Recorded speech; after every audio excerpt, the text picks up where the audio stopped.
The title is not clickbait. I'm dead serious when I say that this movie is that good. 2019 seems like it was just a banger in general for films. There are so many good movies that came out of 2019. And I've got to add this one to the list. This is a very good movie. It's a Netflix original. If you have a Netflix subscription, you can watch it right now. And I'm just going to say right off the bat, this is the best Netflix original film I've ever seen. And if you're a DUNE fan, I think this is a must-watch. There's a lot of similarities this film shares with the DUNE films. And I don't only mean that because Timothée Chalamet is in the lead role. There's a lot of similar plot points to DUNE, and I think you'll be able to recognize that looking back. And Timothée Chalamet does play a similar character to DUNE's Paul Atreides. There are, of course, some differences, but I think the similarities are noteworthy. This movie is a hybrid adaptation of some of the early works of William Shakespeare, specifically the ones regarding King Henry, but it also takes into account true events from the early 15th century. There is some action in this film, some very good action. In fact, I think this movie has perhaps the best portrayal of a medieval battle that I've ever seen put to screen. But that being said, it's not an action-focused film. There's action in the beginning and there's action at the end, and not much of it in between. It's a very dialogue-focused film. This movie is very well written. It's very smartly written. It was co-written by Joel Edgerton, who also stars in this film. And speaking of stars, there are a lot of big names, with the likes of Sean Harris, Ben Mendelsohn, Lily Rose Depp, and Robert Pattinson is even in here. He doesn't have a huge role, but he really shines here in the screen time that he's given. It's a very unique role for him. And of course, Timothée Chalamet is the lead.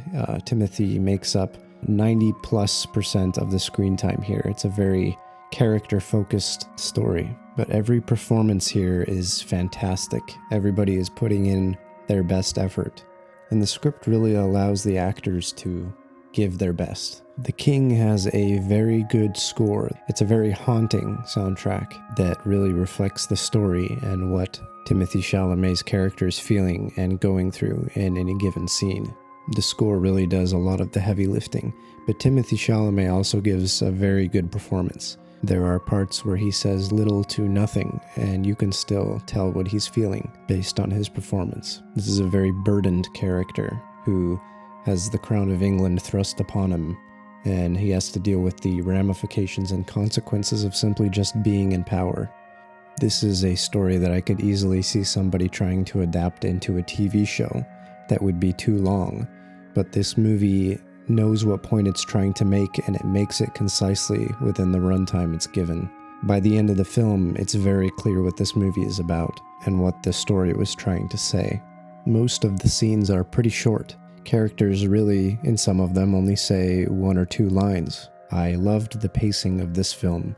It feels kind of like a slow burn. Like I said, there's a lot of dialogue and not much action in between, but I was never bored. But I mentioned the battle scenes earlier. There is a battle scene in here that is very good.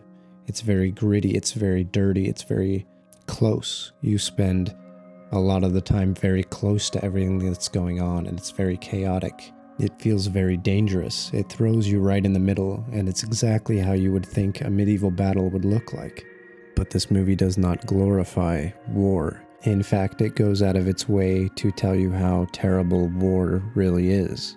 But it's the little character interactions that I think make this movie really interesting. How they support each other, betray each other, how personalities and viewpoints clash. I think anyone who enjoys the early seasons of Game of Thrones for those reasons would also enjoy this.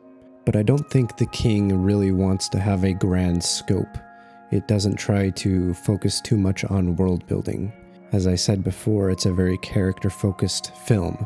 A lot of the scenes are focused solely on Timothée Chalamet's character King Henry. While there are a lot of characters with unique personalities that add a lot to the movie, this movie is about King Henry, and I really appreciated it for how focused it was on that character. I feel like there hasn't been very many good medieval fantasy films lately. Maybe that's one reason I really appreciated this one. And I have to say, the ending of this film really left an impression on me. I really love the ending. It's one of my favorite endings I've seen in any movie in a long time. It might be the best ending I've seen since Dune Part 2, ironically enough. It was just a really profound and powerful way to close the film. As a little disclaimer, I will say that this is a darker film. I wouldn't say that in the sense of it's violent or gory or necessarily very adult, but its themes are very depressing, very moody. There is humor in here, but it's few and far between, which could be a recipe for disaster if you don't get it right. But I think they got it right here, and if this is the kind of film you're looking for, and you don't mind a movie that takes itself seriously, then I would definitely recommend you check out The King.